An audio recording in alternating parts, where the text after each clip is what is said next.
you're looking at any kind of picture to sort of guide yourself by and to give you an idea. So I'm going to look at these ladies here. And actually, can you hand me those scissors, please? I'm going to cut the string. So if you're using one of these, the string can get in your way. You can just cut it. So I'm going to go pretty big because we're working on a canvas. And you see how I make my hand go around and around? Artists do this often as we begin to plan. So here's going to be my face. Remember we talked about gestures and how a gesture is sort of like a sketch that you begin with? Right, so this is Cubism, right? This is Cubism, but I'm going to start it like this. It doesn't really matter if you do an oval because Cubism you can sort of make up. You should start with an oval, so you should start just like I'm doing here. So just look over here, guys, and then I'm going to give you more directions, okay? So if you can lean back because then your other people can't see. So the first thing I did is just kind of laid out how big my body's going to be. And I really suggest that nobody go very small. You can see, look at the difference between charcoal and pencil.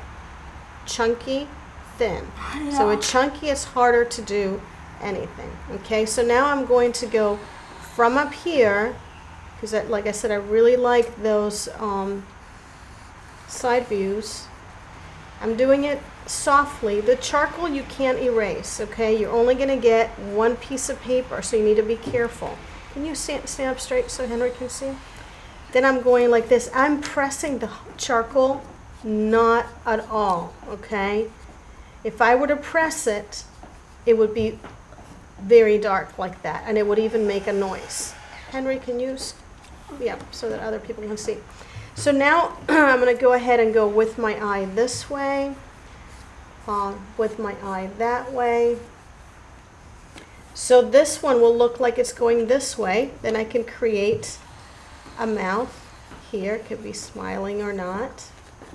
And so then I have sideways, funky eye.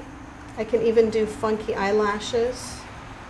And I'm going to do this quickly, but I don't want you guys to go too quickly.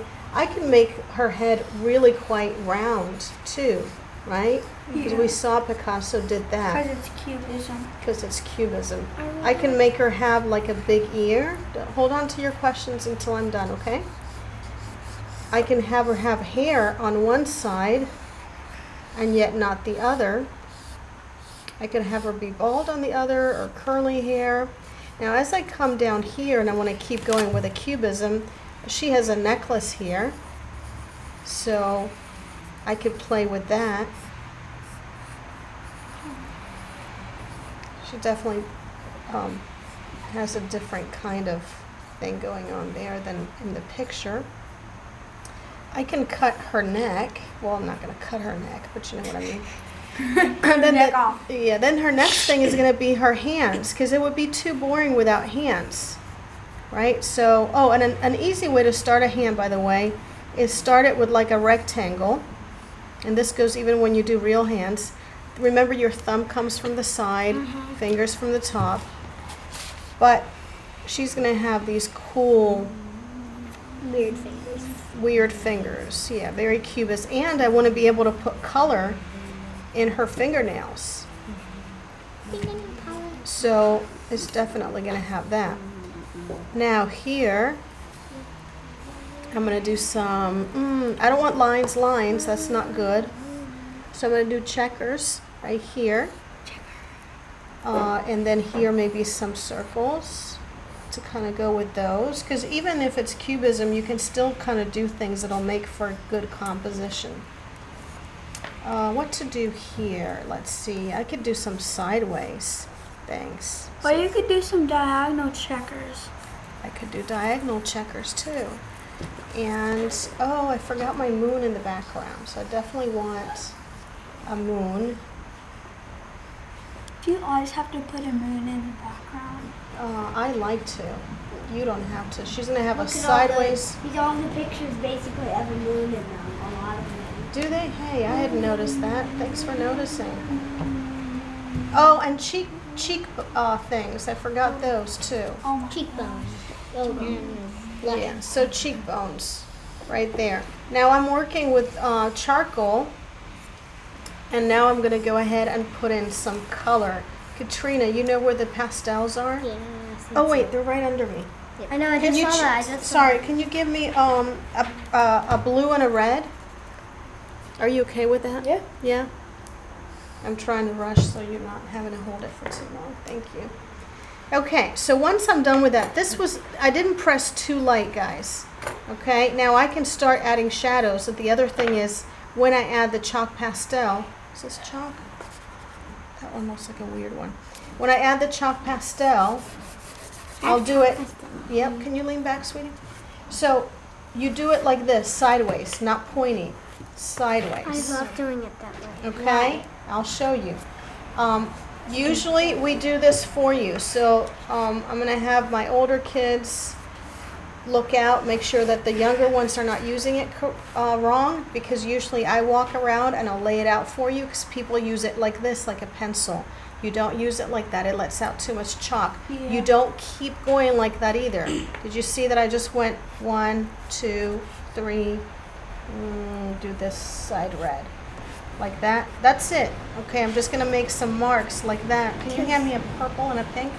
Now I'm going to put, with my finger, I go around in a circle. Wow. Can you hand me a light blue too? Because it makes And it I rub it in. Now for you Like this guys, yeah, for you guys that are small, that are short, or even for me, I'm not because I'm short, short I'm too. tall. Well, you guys are shorter than You mean short adults. in age or short in? Okay, in everything, everything. So here I'm going to rub it in. What I was trying to say is, if you, like people that are too tall, it's not gonna help them to stand up. For us shorties, or children, or short adults, it can help to stand up for this. Can you shut the door for me, please? It can stand up. It can help to stand up, because then you can put more pressure. So when you're doing this, you need to press hard as you go like this. Okay, you're trying to embed. That means to make sure that all the dust goes straight into the paper. Now you see, I used a light blue and a dark blue. See how it made it more interesting? If not, it's a little boring. I'm also going to repeat this color. So I'm going to use it by the tip. Why am I using it by the tip? Because it's skinny. Because it's small areas. Okay? To do this, just take your pinky. So your movements have to be sort of following. Here I'm going to go like this. Follow that And way. we need to wash our hands. Follow after. this way. We need to wash our hands. Remember Except when you wash your hands, you It's use okay baby wipes. if you get it overlapping on the paper, because the tape ends gonna be all clear. This is true. Okay, now, as I'm doing this, I'm going to look at my fingers. I have 3 blues. You can clean them on a cloth, or I'm going to clean them on my clothes. That's all you need. Do not go for baby wipes at this point, because you're going to get your hands sticky, and that's not what you want. Your hands need to be very dry. So I'm adding a little bit of pink before I rub it in. Now some of the black will get pulled with your color, but you don't want to do too much. A little bit is okay, because it is charcoal, and it can actually lend to it a kind of a cool shade.